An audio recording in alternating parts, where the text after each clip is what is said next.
And good evening. It's September 5th, 2024, and welcome back to another season, another episode of Sons of the Father. We're continuing our discussion on The Chosen, Season 4, of course, created by Dallas Jenkins.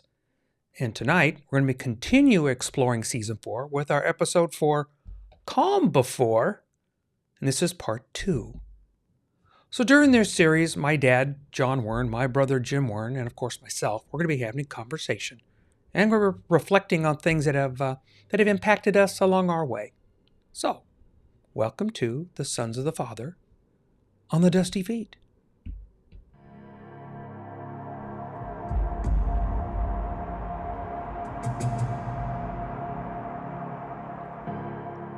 And of course, before we forget, if you do find these kinds of podcasts useful, so you can click the subscribe button.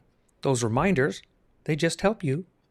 But also, if you think these might be useful to others, that is when you click that like button, because that is the way that YouTube chooses to share these to more people if they wish.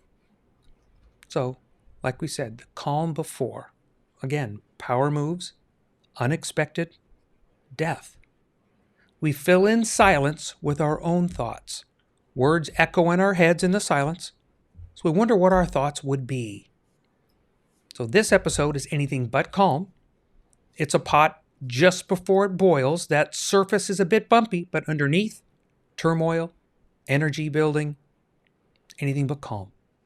But we also need to remember, this is a storyteller's story. This is not an exact scriptural reaccounting. Just want to make that very clear. Okay, Daddy-O, part 2. You said some things we did want to catch up on and talk about, so. Well, I think there was a lot in it that we didn't get a chance to get to, and I thought one of the funny parts was Big James and John's mother, just making sure that they had everything down and that they were going to understand that they're going to make their move, and that's the kind of the scene pretty much where we dropped off. Mm-hmm. And I thought that was interesting. But then the next one is when Gaius calls Peter, well, he calls Matthew, and Peter decides to go with him to his office. And they have no idea what he's going to get into. And the conversation there isn't unlike, I think, any of us when we come to know the Lord, and somebody says, "Well, are you saying that you believe in Him?" And they're asking questions, and you want to say yes, but at the same time, I am talking about myself now. If you say that, you know what you're committing yourself to. And so there's that's going on in his mind, and what he's thinking about and what they're thinking about is more than likely two different things.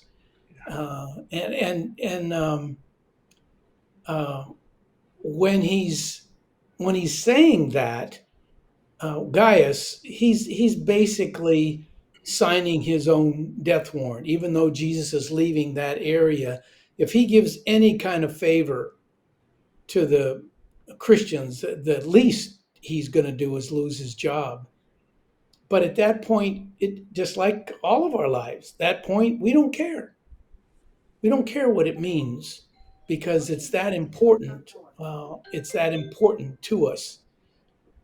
And so that's and then you've got when Big James and John they say to Jesus, okay, now they step out and they say, "Can I be at your right and left?" And Jesus is beside himself. And I know this is a making up of the story, but at the same time, you can feel that because he knows the big picture and they don't. Yeah. And so they're all they're seeing is is the rosy part of it, and he's seeing the ugly part. And then he starts talking about what's going to happen to him, and everybody's kind of, looking at each other, going, "Whoa, whoa, wait a minute, wait a minute. What are you talking? Aren't you the one, the Son of Man?" And so all those things were going on in my head, and I would imagine anybody that's watching it, they got the same things going on. What about those? And so, Jim, how'd you see that? It was interesting when, I mean, you've got James and John's mom trying to position them. In our culture right now, the whole idea of stereotyping is very frowned upon. You're being sexist, racist, whatever kind of thing. Seemed like a typical Jewish mother, watching out for her boys, trying to make sure everything was going to go well. And that was kind of a fun little play of cultural norms, I think, probably in those days.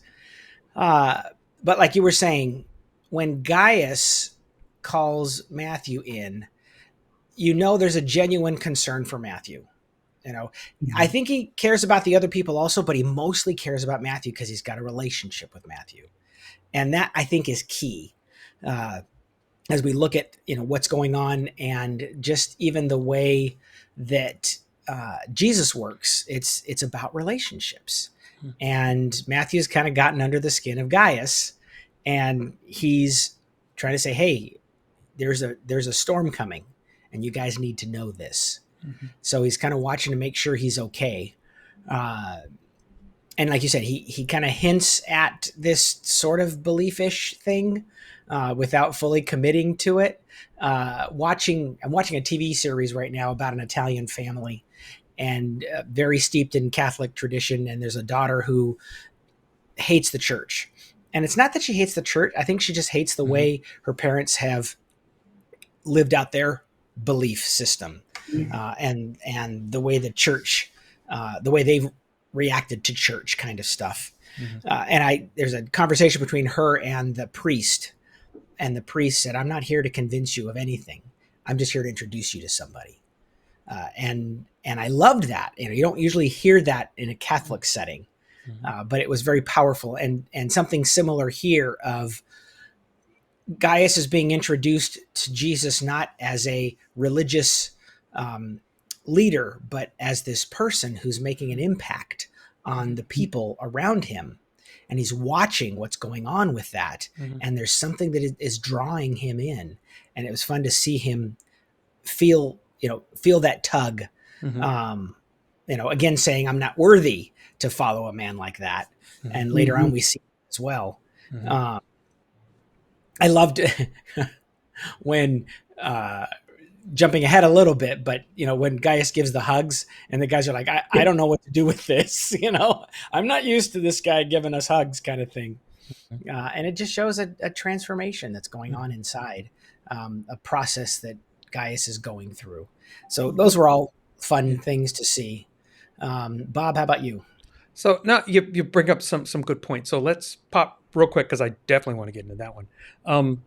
Mom, okay, and the positioning, and what I like what they're doing with her story is they're hammering home a very prevalent point that will continue to be the underlying setup here, is that they still believe this wholeheartedly, that he's there to overthrow Rome. And she, understanding how that works, says the people closest to the person that's responsible for that are put in position of power. So we're looking for that. And yeah, I'll joke that it's stereotypical. At the same time, that is so appropriate today, it's pathetic. We do that. We do that in any business. We do that it's prevalent in politics, and it shines most brightly, unfortunately, in politics, where it's that power play with mom. And you're getting this point where that's an important thing to them. The funny thing is, Jesus has spent this entire series speaking upside down to that. And I do Right. believe that the text says the exact same thing, that Mm-hmm. he says, you're not getting what I expect of my followers. You're looking for a power play. He keeps telling them it's upside down. You're going to be, we're eventually going to get to a washing feet, where he's literally, let me be practical with you, because even they're not getting what he keeps Right. saying. And so they still believe it, because they're not pushing back to mom and go, Mom, it's not like that. They all still sing. And I don't understand. Peter's thinking the exact same thing, because he's going, am I up to being the leader that I'm supposed to be? And he's, again, with an expectation of this. And we have this problem that's going to continue to present itself. So I'm interested to see where they take us with this. It will be fun. Gaius. I enjoyed that, because Gaius, last week we talked about it, where he gets the new job. In other words, he thinks he's been relieved of duty for showing some, Dad used the word, some favoritism towards him, right? And so that would be the death of a career. And then most fascinating is Atticus is the one I believe that's behind him getting that very role. I'm not sure Atticus is going to play out in the rest of this, again, not knowing. We'll see where they draw us into the story further down. Atticus is, okay, the job's yours. What are you going to do? And but his words to him were different than what he told the praetor before, because he told him, he said, what you do next will determine your career. What you do next. And he was right, because then he made the mistake, stabbed somebody, and that's not, you added to unrest, not took away from, and hence his point. So then he says, Gaius is like, okay, hey, I need to pull these guys in. So he uses his influence, pulls them in. Jimmy, you mentioned a good point, that Matthew's his first deal. Neither of these guys have preached to Gaius about Jesus. Neither have. Both have shown and voiced their devotion to follow. And he has heard the stories about, right? And witnessed some things that are amazing. Okay, so he's compelled by the what these guys have done, and it's driven him to the point of faith that is, as Jesus points out, is unlike anything that I've seen in Judea. Are the words out of Scripture? He's showing stuff that says, look, we had the woman with the issue of blood, and she just touches the fringe of his garment, grabs his tzitzit, because she believes that can be. So we have these steps of faith. This is the furthest one, the biggest step. But he's like, I'm not sure what I want to do at this point, when they're in the office, right? And he's going, okay, well, do you want to meet him? And he said, would he see me? That's part of the point. Would he even entertain? Well, they get he will, because in the beginning of this, you would have kept the Romans and him as far apart as you possibly could. Right. But Matthew's interaction with him, and Peter has sweat interaction with him. They physically dug out a cistern and got the water to flow, to not have contaminated water. So they have sweat and blood together and worked together, to the point of maybe not wanting to touch each other, which is so ironic with the hug, which is really good. I love where that took us with this. Yeah. Because we get to this point where they feel safe that they can take him to. So they walk him. They don't say, we're going to go there, just be there at 7, one of those kind of deals. They said, come, and we'll take you too. Which is a bold move on their part, just based on storytelling for this piece. And where we take where he's where they're going to take us with them. So they take him because he wants to talk to him about his son. Right. So, Dad, so in that realm, how are you taking where he's going with this? He's dealing with multiple things here. It's not just the son. It's acknowledging the value of his son based on what's gone on too.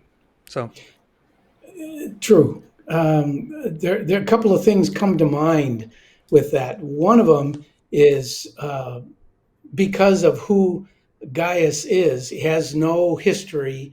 He doesn't have the upbringing that all the other that the disciples have. And it reminds me when we were in China, and you tell somebody in China, one of the people we're given chairs to, or just one of the guys that are in the audience about, and they don't know who Jesus is. They don't have a clue, and their question is, well, who is he? Why do you follow him? What did he do? And that's where Gaius was. But and you said it earlier, he built the or repaired the well with Peter and spent weeks, if not months, if not years, outside of Matthew's tax collector. And once Matthew became a follower of Jesus, he heard something different from him. And he saw and he heard something different from Peter. So you've got different layers, levels, whatever you want to put it, of how they come to the Lord. And when Gaius goes home, his wife is really out in left field because she doesn't know any of this stuff. He walks in, blows out the candles, which she spots, gives her a hug, which obviously is not normal for when he comes home. And so there's, like you said earlier, there's this surface, but what's going on underneath? As it's churning in his house. His sons come out and he says shalom. What's that? That's a foreign language. What shalom, and what it means, and all of these things that are going on in his mind, and then to me, it's a picture of the world and us coming to Christ. The I had a harder time because I was brought up in the church, and I got the negative part of my parents who went to church on Sunday.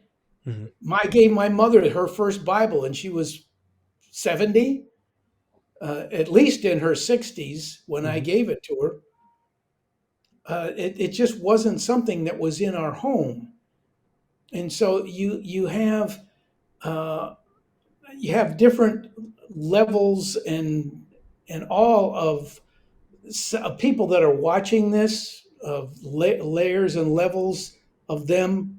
I was one of those ones that I didn't want anything to do with it. Your mom, boom.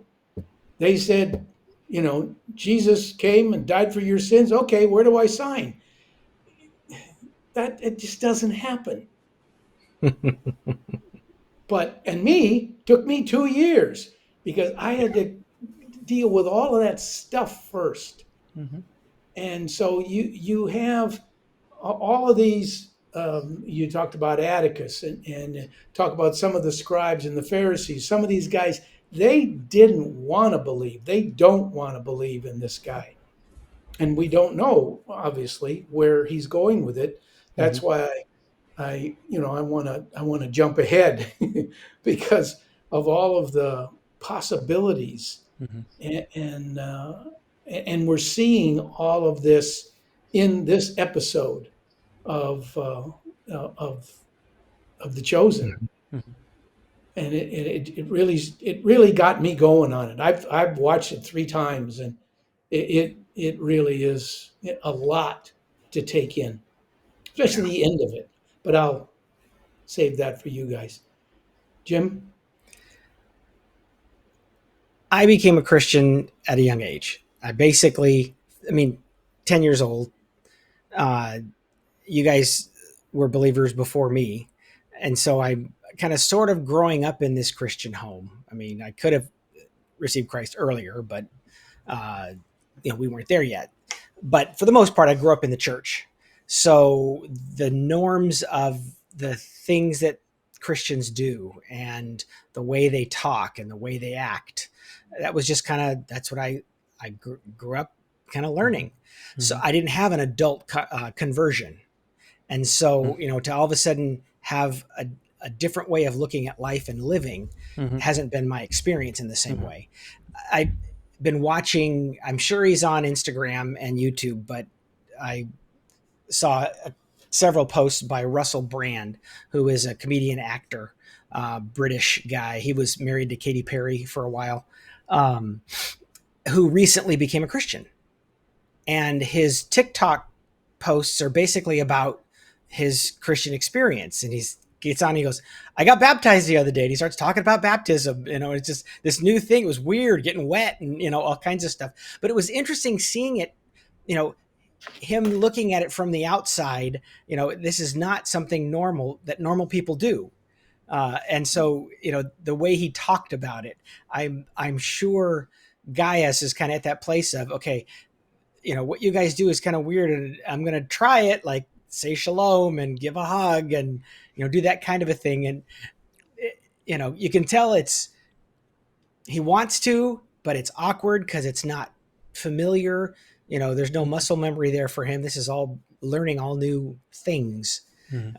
But what's fun is watching, like we saw in this episode, his sons and his wife look at him and go, there's something different about him. In the way that he's acting. Yeah. And that to me is, that's cool to watch. Yeah. And I know that that's the kind of stuff God loves to see happen too. Yeah. It's interesting. So I don't know if you're going to find this uncomfortable for me or not. Jimmy, you asked about bombshells things, and this was not in the discussion point. So your question wasn't this precursor to what you guys have brought up. So this, to be fair, okay? And this is brutally honest with myself. That I can say that I started to understand, I started to be aware of this Jesus thing, okay? But to be a follower of, maybe the last 10 years. Maybe. I would agree. Maybe. So until that point, so I've said it before, I'll say it again. I'm not a one-time good guy on say something and you got it. So, well, you were fine and had the ticket before, so it was really good. I'm not compelled by that particular discussion and free to disagree, which is totally fine. My point is that Gaius is compelled, again, not by they're watching the examples of their lives and what's made them different. Matthew, for instance, because he in the beginning with Matthew, he cannot comprehend somebody would leave something of status, of power, of blah, blah, blah, blah, for this, for that. Yeah. Okay. And but because they've been in the area, he gets to see more than just that one and walk away. If Matthew had done that and left, who knows? It was the exposure too. And then with Peter, when he was Simon at the time, has the well incident, let's call it, and and so he witnesses an experience there. He experiences something, not just witnesses. Let's say now he's experienced something, and it's wrapped around this, and he still hasn't met him. He's seen Jesus from afar, or not afar. I'll even do this because we talk about this a lot. One thing that I really enjoy about this series, and I brought it up in some studies and that kind of thing, is that what I like about this is when they picture. When you have those crowd pictures, there's always Rome in the background. Yeah. There's always Roman soldiers around. It lets you an idea of that presence isn't gone. It's still there. It's part of the deal. The people are aware it's there, all of that kind of stuff. So when we see Gaius in the scene, it's not odd he's there in the scene. He's there. In the beginning, it was to watch what's going on in his precinct, right? But then as we see him get up, then he's intrigued and he wants to see. And then he witnesses some things. And it's a different role that then he then takes and his impact that he has. So where we get to this point where he gets it, this is not about something that says he's had this one day, one time experience, and all of a sudden now all those things come in an answer to him. It's that at this point he builds up and they go, because in the question, Dad, you brought this up, is that does he believe at this point? And that awkward interaction of, well, and he says, yes, I do. And as soon as it hits clips, that's when all of a sudden he says, okay, since I do, then maybe he will. And then his son comes up. And then Matthew isn't aware that the son is sick. Peter knows it. Matthew doesn't know it. Matthew's, what's wrong with, and because he's used to knowing that stuff. So he doesn't know it. And Peter knows it. So Matthew's looking at him like, what? How do you? So and then he says, do you think he'll see me? And then we take him and then they get to walk him there and see that. I like when they walk by him as they're walking him through there and they walk right by James and John walking the other way down it. And they're like, did we just, did that just, so he's in there. He's in with Jesus. Jesus turns around, no hesitation, walks up to him, meets him in his space.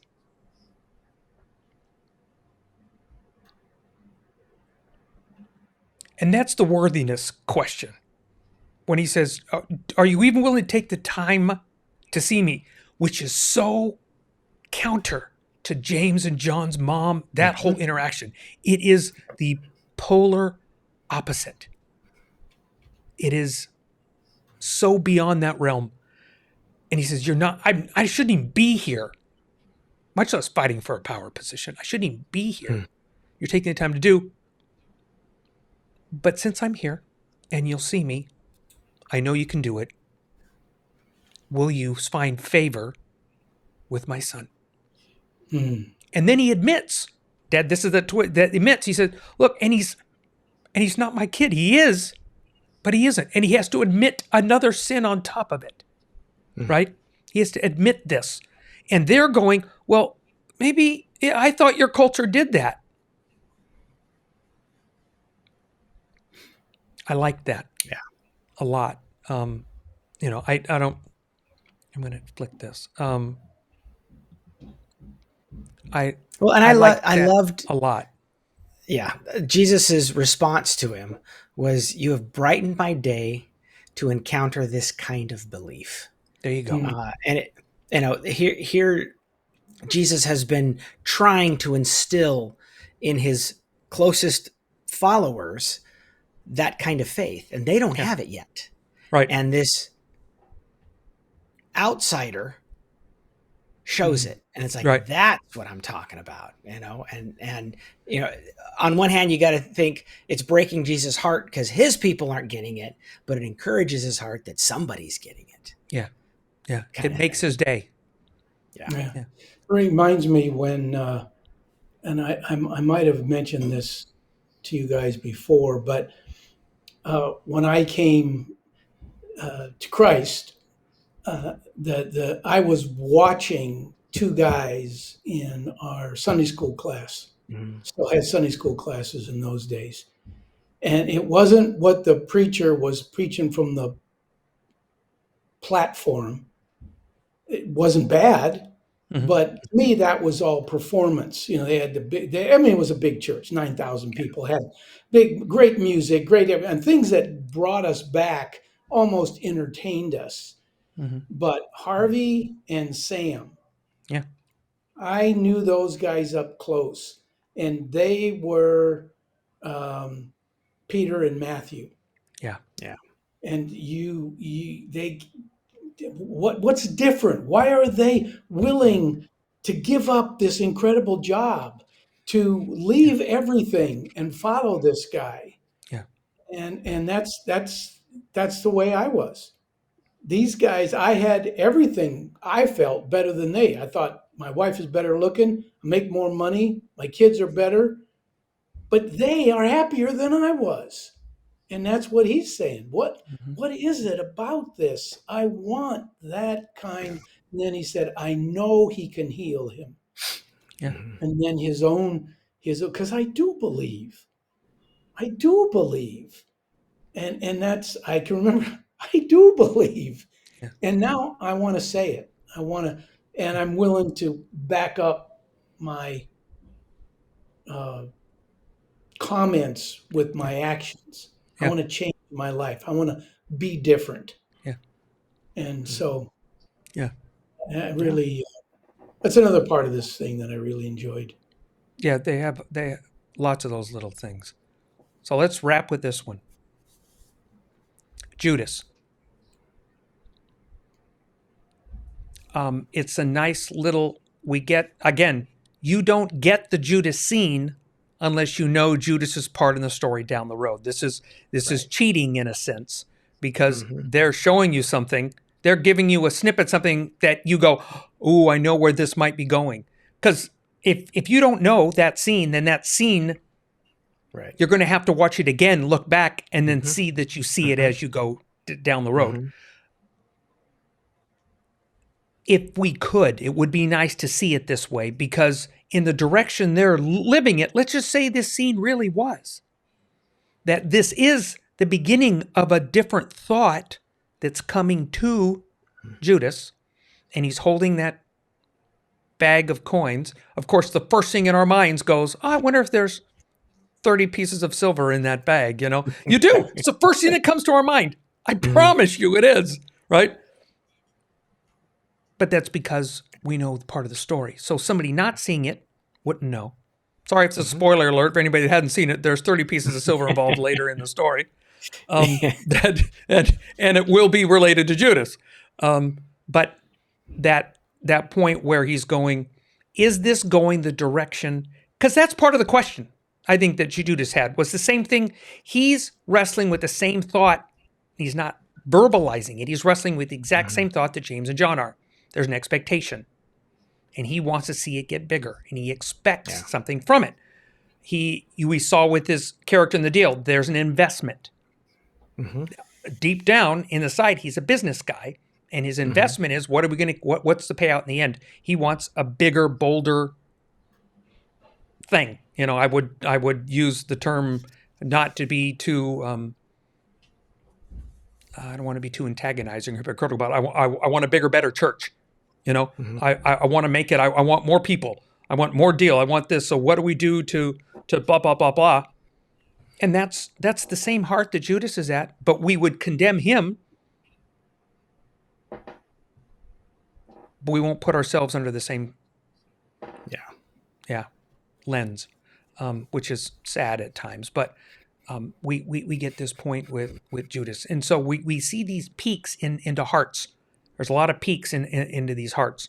Mom, the boys underneath, right? Gaius, Simon, or Peter, and of course Judas' heart underneath. And let's not forget the women that are dealing with a lot of things that are going on too. We got Mary. There's a lot churning in Mary at this time as well. And I think that's going to show up more. I think it's very subtle here, but we're seeing that she's this death and a lot of things that are going on. The death of Raymond, things. These are things that are affecting how she's viewing where this is going to go. Hmm. Yeah, and the danger that's coming. And Gaius's final warning to them was, if you're going to do this, do it outside of Capernaum. Right. Get out and go. They're coming for you, but don't do it here because you're going to put me in a spot, and you're put us in a spot that we don't have to be. You know, just Yep. start to make the move. Yeah. And I think in the story we're going to see this transition. Scripture has it where it's okay. There's the final journey. It says okay, he's leaving Capernaum for good, and it's from that area to there. You're looking at 100 miles. Okay, so it's 109, something like that. I think from if you really took from one end of town to wherever the actual physical Mhm. walk is. But so this journey begins of the trip south. Yep. The trip south, and that has a lot even in Scripture, south is an Mm-hmm. interesting realm. So, Yep. Dad, any final ones on Judas and anything else? No, not really. I just the last scene with Mary squeezing uh, the olives and Ooh. Jesus talking with his father, and he's not talking with him. He's just kind of emptying himself Mm-hmm. on it Yeah. because he knows he's going to have to go through it, Yeah. and that was kind of touching Yeah. as he went through that, and then hugging. I thought it was really cool that he and Geist didn't say a word; they just embraced, and that's the way it is sometimes. Hmm. You don't need to say anything. You just I talked with OP today, and Wow. and the guy really changed my life because of being in on his pit crew and becoming a star in the neighborhood. Changed my Mm-hmm. attitude towards what I could do in life. Hmm. And he'd be the last guy in the world that I would ever hug. Uh, but that's the way, Yeah. that sometimes things just touch you, and Mm-hmm. that touched the two of the Gaius especially. He just wanted to tell him Yeah. without saying a word. Hmm. Thank you, thank you, thank you. Hmm. Mm-hmm. So that's it. Cool. James? I was going to say the same thing about the end of the episode. The pressing of the olives and the Yeah. you know poured out, squeezed, pressed. There's so much imagery there, and Oh, yeah. Jesus with his father. Basically feeling that same sense of crushing, but yet what's coming out of it is this beautiful essence Yeah. that is love, Yeah. and we get to see that, but it isn't without cost. Yeah. And that's sometimes the thing we don't see. Yeah. And so it was a good visual uh, of the internal that was going on and the representation of what Jesus's life is all about. Yeah. I Mm. I agree with that, and then some. Yeah. So yeah, uh, pressure and beauty. It and there's a balance there. It's Mm-hmm. interesting. So Mm-hmm. so we're going to continue to discuss this series.